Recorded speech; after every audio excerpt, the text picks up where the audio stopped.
Hello friends, आप सभी का फिर से स्वागत है हमारे यूट्यूब चैनल रीडिंग माइंड्स पर। और आज हम डिस्कस करेंगे 9 जुलाई का करंट अफेयर्स।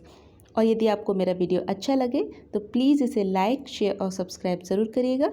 तो चलिए शुरू करते हैं आज का वीडियो।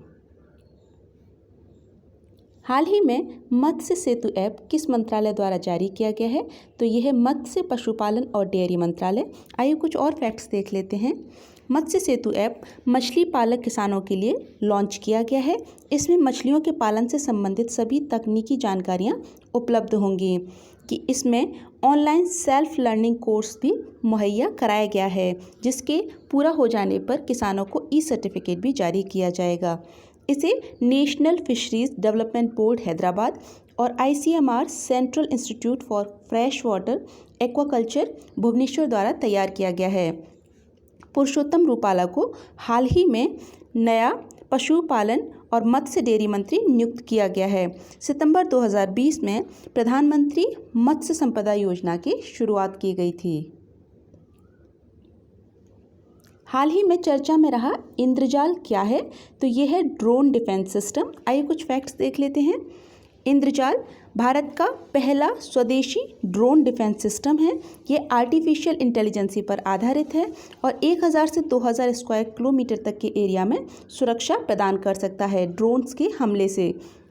यह हर मौसम में काम करने में सक्षम है और इसे ग्रीन रोबोटिक्स द्वारा तैयार किया गया है। जम्बो एयरबेस पर भारत में पहली बार ड्रोन से हमला किया गया है, जिसके कारण ड्रोन डिफेंस सिस्टम्स भारत सरकार ने शुरू करने की घोषणा की है। हाल ही में किसे भारत का नया स्वास्थ्य मंत्री नियुक्त किया गया है? तो यह है मनसुख मांडविया। केंद्र सरकार में हाल ही में नए मंत्रियों की नियुक्ति हुई है। अश्विनी वैष्णव नए रेल मंत्री बने हैं।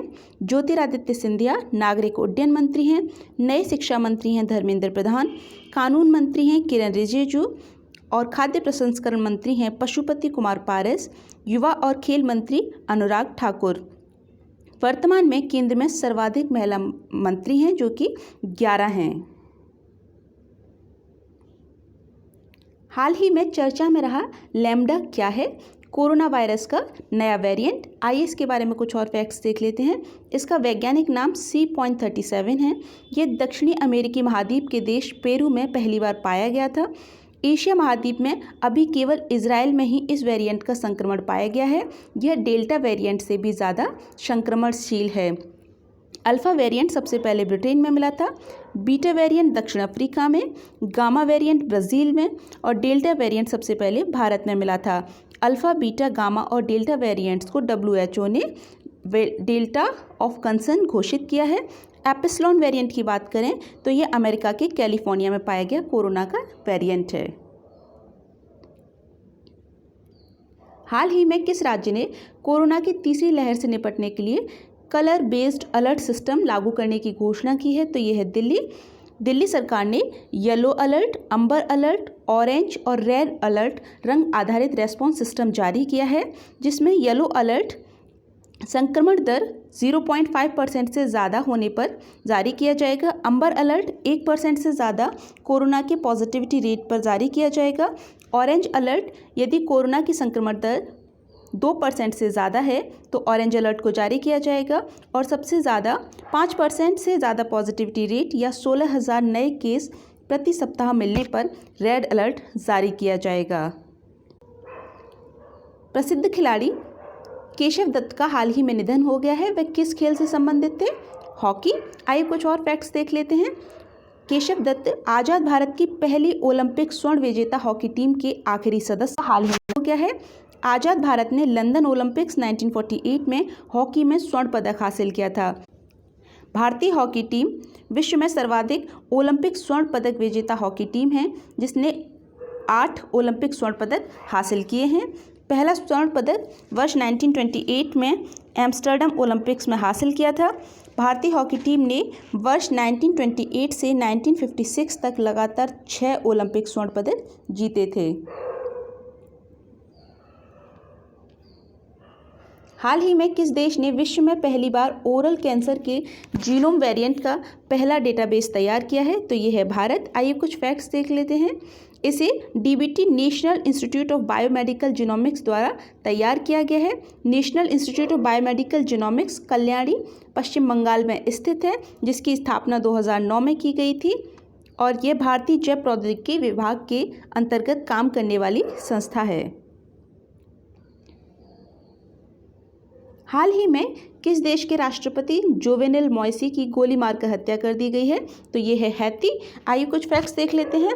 हैती कैरेबियन सागर के ग्रेटर एंटिलीज द्वीप समूह में स्थित देश है, जिसकी राजधानी है पोर्ट ऑफ प्रिंस। यह पहले एक फ्रांसीसी उपनिवेश था। हैती अमेरिकी महाद्वीप का सबसे गरीब देश है। यह आप मैप में देख रहे हैं कैरेबियन सी, और ये है हैती देश, राजधानी है पोर्ट ऑफ प्रिंस।